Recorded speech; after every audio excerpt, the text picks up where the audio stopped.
I'm Jacob Hornberger, president of the Future of Freedom Foundation.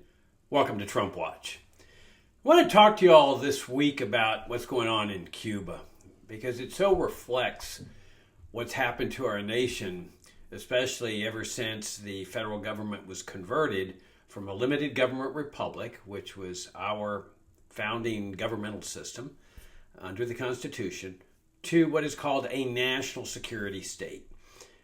That occurred after World War II. It was done without even the semblance of a constitutional amendment. And the big difference between these two governmental structures is that one, under a limited government republic, the powers of the federal government are limited to those enumerated in the Constitution and expressly restricted in the Bill of Rights. Under a national security state form of governmental structure, the government's powers become omnipotent. Totalitarian-like dictatorial powers, and powers that are not constrained by the Constitution and the Bill of Rights. Among these, of course, are the power of assassination. That's what's been going on in the Caribbean. The Pentagon has been displaying to the American people their power to kill whoever they want.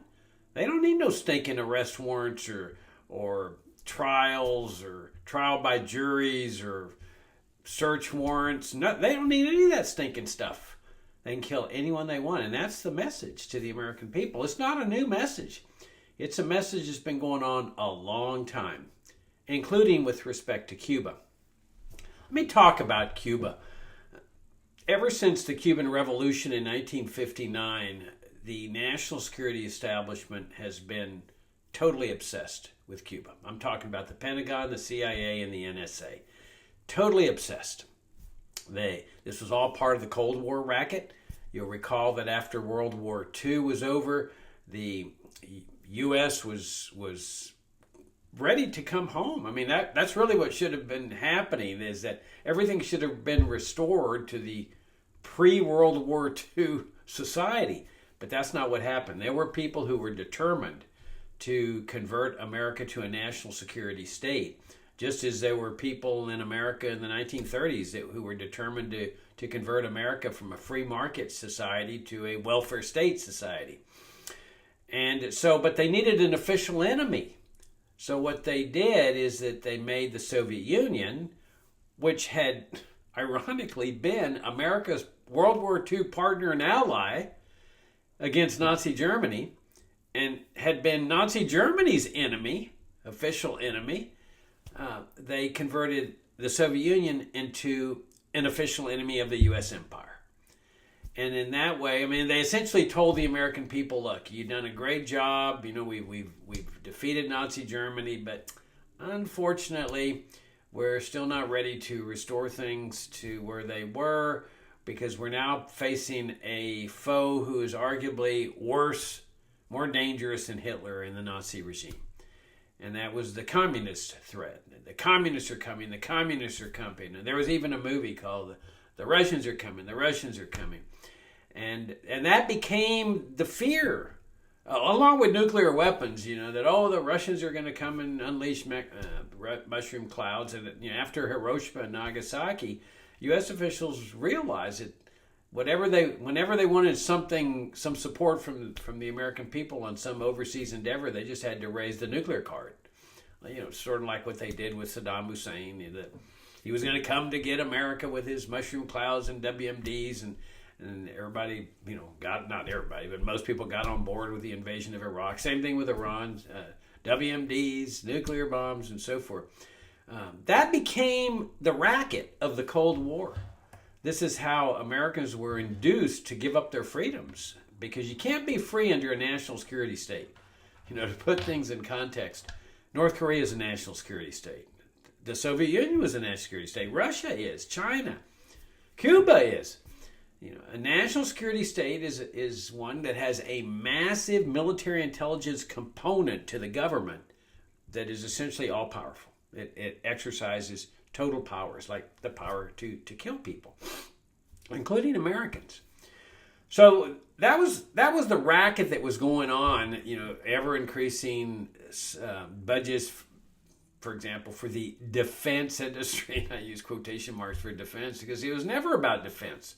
It was there was never any possibility that the Soviet Union or Red China or North Korea or North Vietnam was ever going to come and attack the United States.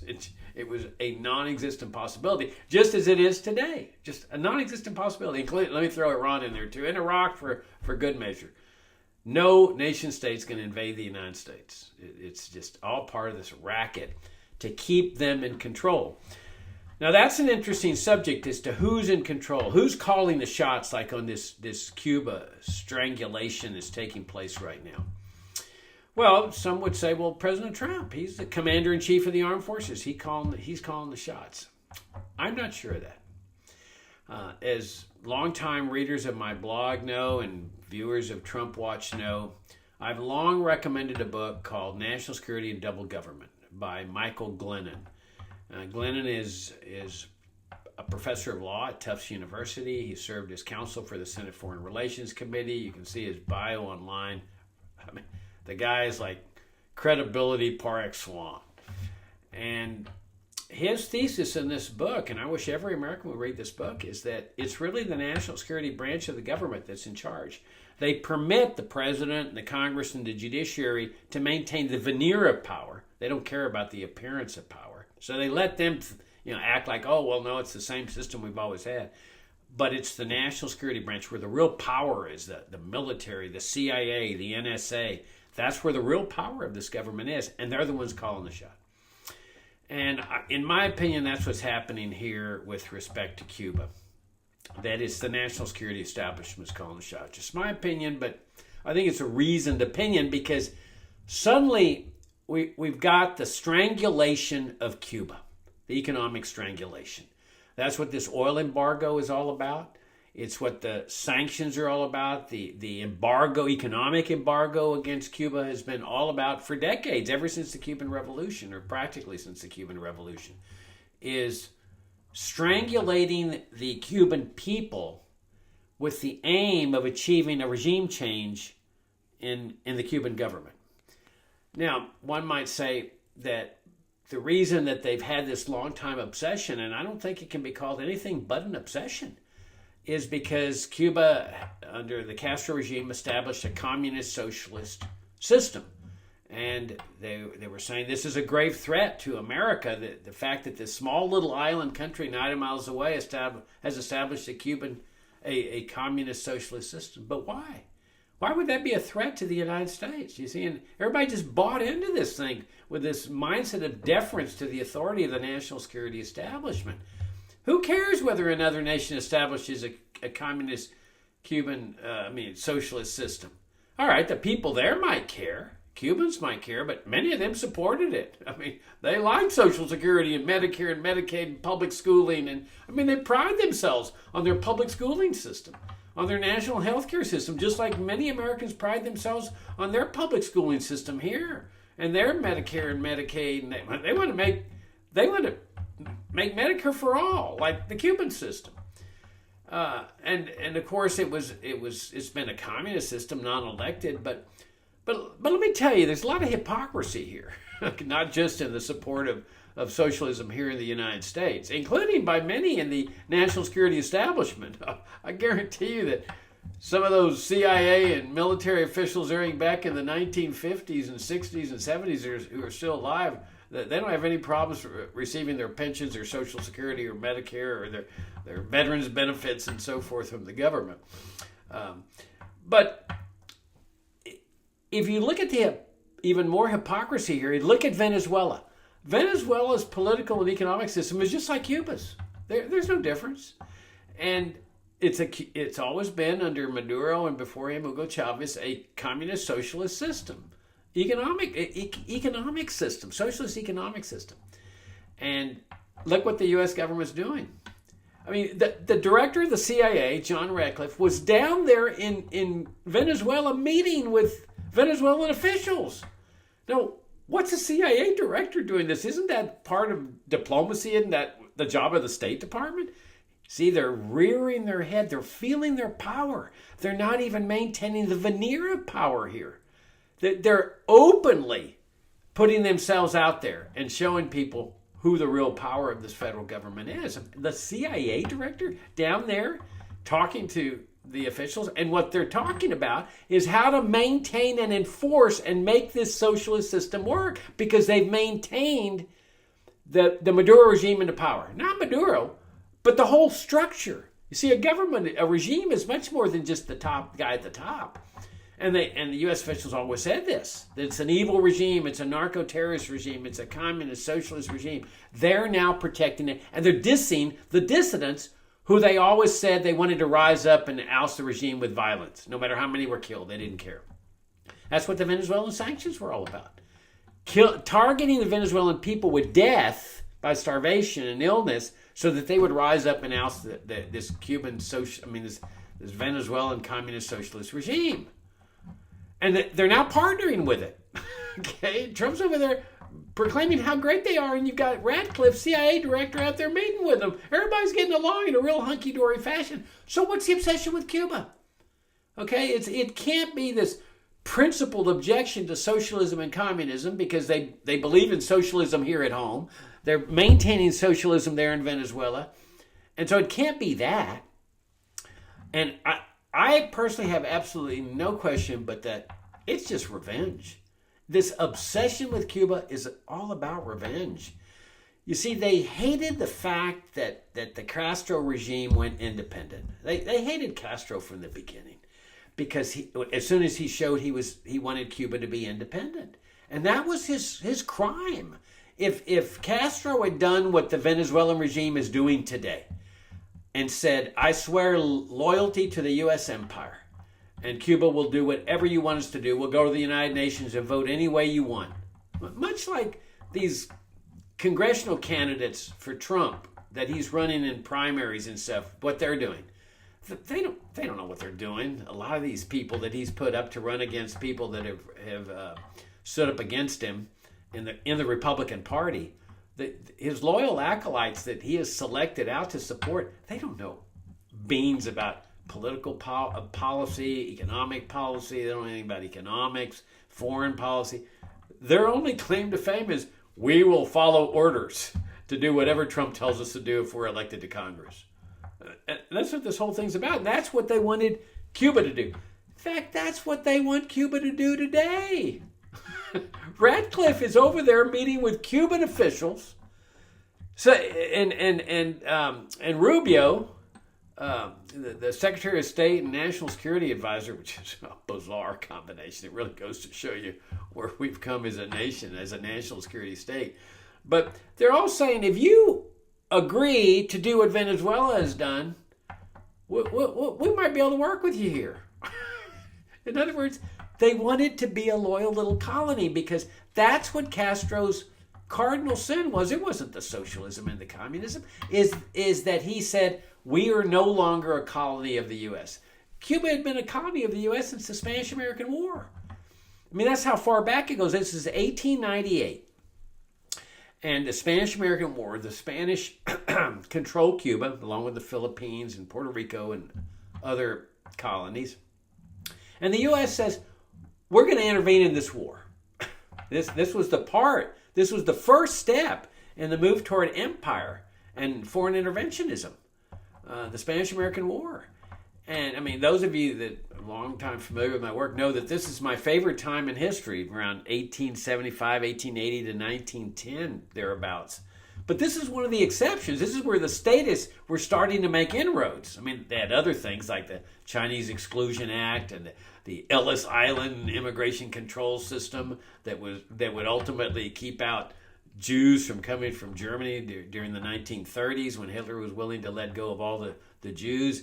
You had the Sherman Antitrust Act in 1890. But here was the first step toward intervention in empire, and at least overseas. I mean, of course, there was Manifest Destiny and all that, but this was the first international type move toward empire. And they promised the Cubans, we're coming to your defense so you can be independent. It was all a lie. Because as soon as the U.S. won the war and defeated this decrepit empire, the Spanish Empire was falling apart, they took control over Cuba. And they controlled it for the next 50 years or so. That's how the U.S. gets Guantanamo Bay. I mean, have you ever thought about why do we get a base there and they don't have a base over here? Okay, the U.S. will not let Cuba put a base here in the United States, but we have a base there in their property, their land, and that's because of this control that the U.S. had after the Spanish-American War.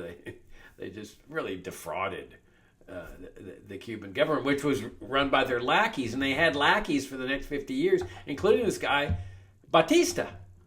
Okay, Fulgencio Batista. This guy was a brutal dictator, but he was pro-U.S., so he was okay. I mean, this guy was so bad, get this, that he was having his goons go out into the countryside in Cuba, kidnap young underage girls, bring them back to Havana, and forced them to serve as sexual perks for the high rollers and the mafia casinos, which were paying Batista on the side. That's really one of the things that precipitated the Cuban Revolution. I mean, Cubans in the countryside were not pleased with their underage daughters being taken and used in this fashion. But this was the pro-U.S. Regime that the CIA loved. They adored Batista. Well, then Castro succeeds, and the Castro forces succeed in ousting Batista, and the CIA has never forgiven him. And so they bring up this notion of, national security, the most nonsensical word in the political lexicon of the American people in our lifetime. What's it mean? Doesn't mean anything, but it gets everybody nervous. Oh, national security, Jacob, national security. It's ridiculous. And so they, whenever Castro said, we're going independent, national security. And once somebody once asked either Castro or one of his aides, said, what do you want from the U.S.? And Che Guevara, I think it was Che Guevara, and Guevara simply said, just leave us alone. That's all we want, just be left alone. But the CIA and the Pentagon could not leave them alone. And so they could never forgive Castro for being independent of the U.S. empire. And that's when they went after him. So they lure Kennedy into attacking Cuba, and they lied to Kennedy. It was a flat-out lie. But they figured this is a neophyte president. They had been in power since the late 40s. Kennedy's coming in 61. They figured, we're going to outsmart this guy. He's just a neophyte president. We're the CIA. They were effectively in charge during the Eisenhower administration. Eisenhower was an elderly man. He kind of let them do what they wanted. So they were accustomed to really wielding omnipotent power by the time Kennedy comes in. And they tell Kennedy, we won't need air support here. The Cuban people, intelligence shows, will rise up and join us, and we'll march to Havana and put in another pro-U.S. dictator. And Kennedy said, okay, but there will be no air support. Oh, we don't need it. And it was a lie. They did need it. They knew they needed it. But they figured that once the CIA's invaders, who were Cuban exiles, were there at the Bay of Pigs and going down to defeat and getting killed, that Kennedy would have no choice. I mean, he couldn't be defeated by the communists, so he would be manipulated into having to send in the air support and then troops to complete this regime change operation. And much to the CIA's chagrin, anger, and surprise, Kennedy said, no, it's going to go down in defeat because you told me you didn't need this. Oh, they were furious. And Kennedy was furious too because he knew he had been set up. And that's when Kennedy declared war on the CIA. He was going to tear the CIA into 1,000 pieces, scatter them to the winds. That's what he is reputed to have said, which means destroying the CIA. And so there's the war that starts. But the CIA has not forgotten what's going on here with respect to Castro, this obsession. So without Kennedy's knowledge, they start trying to assassinate Castro. And they've always claimed, Kennedy was on board. Bull. Kennedy made it clear that state-sponsored assassinations would be no part of his administration. And so guess who they partnered with? The Mafia. Now, this is the premier criminal organization in the world. You talk about a murderous organization. That's the Mafia. And the CIA secretly partners with the Mafia to murder Fidel Castro. It's so incredible it boggles the mind. I mean, the power of assassination is just, that's what comes with a national security state. But that shows you the extent to which these people in the CIA and the military were obsessed with this country. Then in the meantime, the Pentagon is exhorting Kennedy to invade Cuba. They had this plan called Operation Northwoods. It's the most incredible plan you'd ever see. It called for a false flag operation where they would use fake terrorists to kill American citizens and hijack planes and so forth, and say, with CIA officials operating at the controls and acting like they're Castro's agents, like actors. And then Kennedy would go on national television and say, we've been attacked, we have no choice but to defend ourselves. This was Operation Northwoods. This is what they wanted Kennedy to do. This is how deep their obsession went. And they kept that plan secret. Well, not surprising. They didn't want the American people to know about it. Kennedy, to his everlasting credit, said, we're not going down this road. And they kept Operation Northwoods secret till the Assassination Records Review Board, the JFK Records Act, caused it to come out. And that was the records that the CIA was keeping secret related to their assassination of President Kennedy, who had essentially gone to war against the national security establishment. It's the only president that has gone to war against the national security establishment, and not surprising that he's the only one, because he lost his war on November 22nd, 63. In fact, what a lot of people don't know is that Kennedy, on the very day that he was assassinated, had an emissary having lunch with Fidel Castro with the aim of ending the Cold War. He was already negotiating with Khrushchev to end the Cold War against the Soviet Union. His peace speech at American University, that's what that was all about. It was essentially a declaration of war against the national security state. He said, the Cold War is essentially over. We're going to get along now. We have different philosophies. They're a communist nation. We're a capitalist nation, but we're going to get along. He even proposed a joint trip to the moon, which meant sharing rocket technology with the communists. Oh, the CIA and the Pentagon and the NSA were besides themselves. I mean, this was when they decided that Kennedy needed to be taken out. I mean, he was a grave threat to national security in their eyes. And then that came after the Cuban Missile Crisis, where Kennedy negotiated an agreement. They often say that the Soviets blinked. No, it wasn't the Soviets who blinked. It was Kennedy who blinked. And thank goodness he did, because he entered into an agreement with the Soviets that said, we won't invade Cuba anymore. In other words, he wouldn't let the Pentagon and the CIA invade Cuba again in return for them taking out their nuclear weapons. And they had every right to put those nuclear weapons there. This is an independent, sovereign country. But the U.S. didn't like nuclear weapons there, 90 miles away from American shores. But that was all it was about. They didn't like it. It wasn't illegal, what they were doing. Self-defense is perfectly legitimate. It's no different from Russia saying we don't want NATO troops on our border. It's legal for them to be on the border, but they didn't like it any more than the U.S. liked these nuclear missiles over here. Because you know that the U.S., if Ukraine was absorbed into NATO, which is what they did to provoke the Russian invasion of Ukraine, that they'd be putting their nuclear weapons and their tanks and their weapons and so forth on Russia's borders. And while it would be legal, they wouldn't like it any more than the U.S. liked it when the Soviets and the Cubans were doing it over here. So they've had this embargo on Cuba for past the Cold War. When the Cold War ended, they just kept the embargo on, which, by the way, is a total destruction of the economic liberty of the American people. This is what Americans don't realize.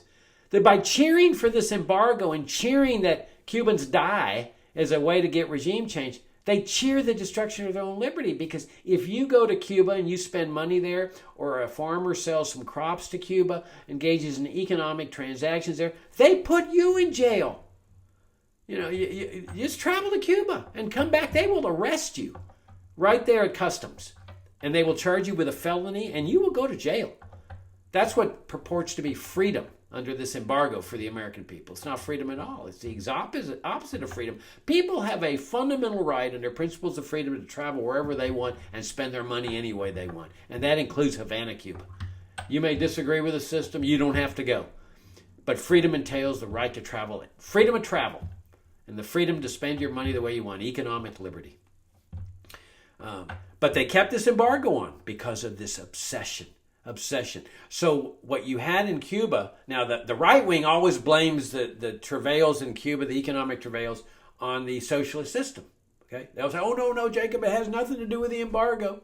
Well, we're tightening the embargo. Tighten the embargo, Jacob. Put other nations under sanctioning the trade with Cuba. Just keep strangulating strangling the Cuban people. But their misery has nothing to do with sanctions. It's the most. I don't know whether they really believe this nonsense or what. But it's been a vice where you've got the socialist system and then the economic embargo squeezing like a vice the life out of the Cuban people. And the idea is make them suffer. Make them suffer. It's just like terrorism. Terrorists attack innocent people as a way to get a change in policy of their government. The idea is the government will say, "Oh, please don't kill any more of our people. We'll change our policy." That's what this embargo has been about.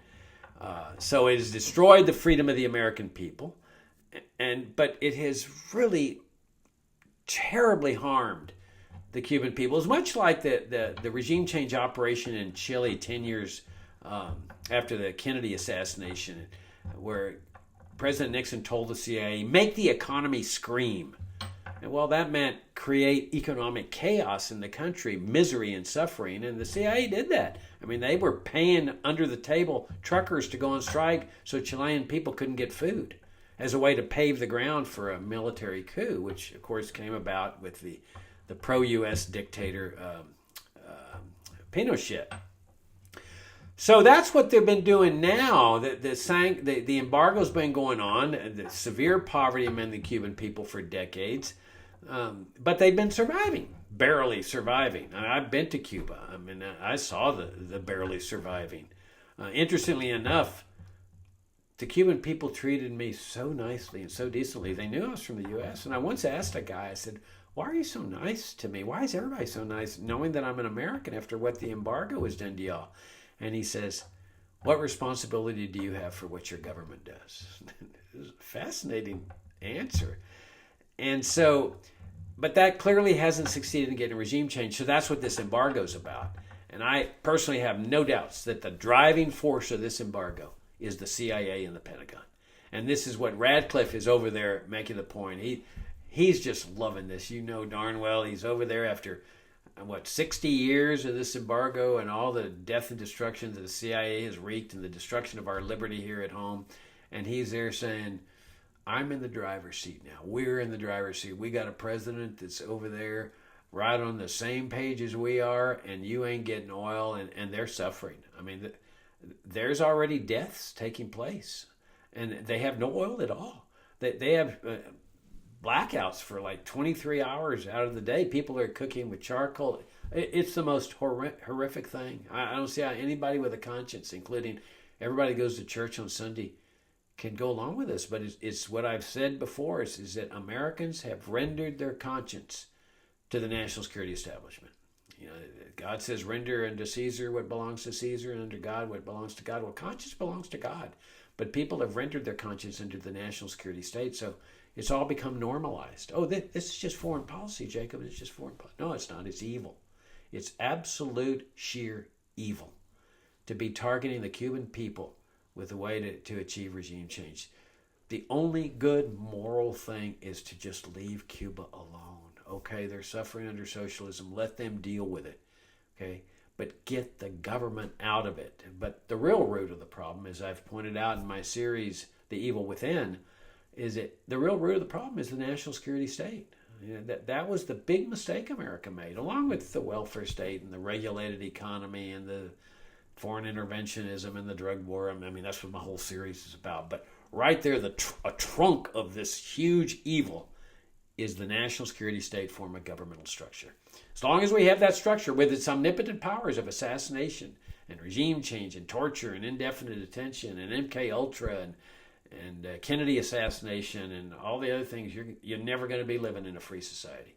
And you're always going to have a president who's deferential to them because every president since Kennedy knows who won that war on November 22nd, 1963. Oh, yes, I know these people. Conspiracy theory, Jacob. But that's only because they don't want to recognize. Oh, they'll recognize that they'll assassinate Rene Schneider, the commanding general in Chile. They'll assassinate Qasem Soleimani, the general from Iran, which was just sheer murder. and they'll assassinate those boat people, and they'll assassinate an American citizen like Anwar al-Awlaki. But Jacob, they would never assassinate a U.S. president who was threatening to end the Cold War and their Cold War racket and move America in the direction of peace, prosperity, harmony, and liberty. Oh, they would never do that. Well, nonsense. As I've shown in my books, The Kennedy Autopsy and An Encounter with Evil, the Abraham Zapruder story, the cover-ups that are involved in that assassination with respect to the autopsy in the film blew it wide open. That's how you know that this ruthless, brutal national security machine has not kept its assassination powers within just a certain circle of people. And every president, everybody, I'm convinced everybody in Washington knows the truth, but they have to go along with this charade that this is a nice, benevolent assassination machine, Jacob. It would never assassinate a U.S. official. American citizens, yes, but not U.S. officials. Pure nonsense.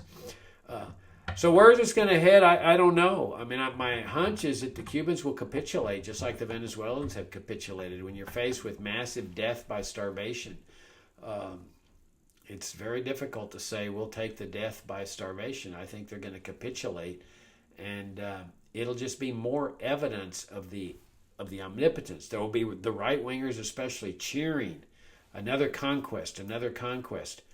But what they're really doing when they cheer for empire, like the Roman Empire, you cheer for empire, you're cheering the destruction and well-being of your own society. Out of control spending, out of control debt, massive secret surveillance, massive controls over the American people, the massive loss of freedom. That's the price. And well-being, economic well-being, that's the price of empire. And that's where the soul searching comes in. That's where Americans need to just stop dead in their tracks right here. You know, maybe use this Iranian morass as a way to say, you know, we need to take a step back and figure out, see what Jacob's saying here. What do we need to do to get this country back on the right track? And that's part of what my series, The Evil Within, is about. It's not an easy task, but there are certain prerequisites that need to be taken to achieve a society that we want, a free, prosperous, peaceful, harmonious society. This is Trump Watch. Thank you all for tuning in, and as always, thank you for your great support of the Future of Freedom Foundation.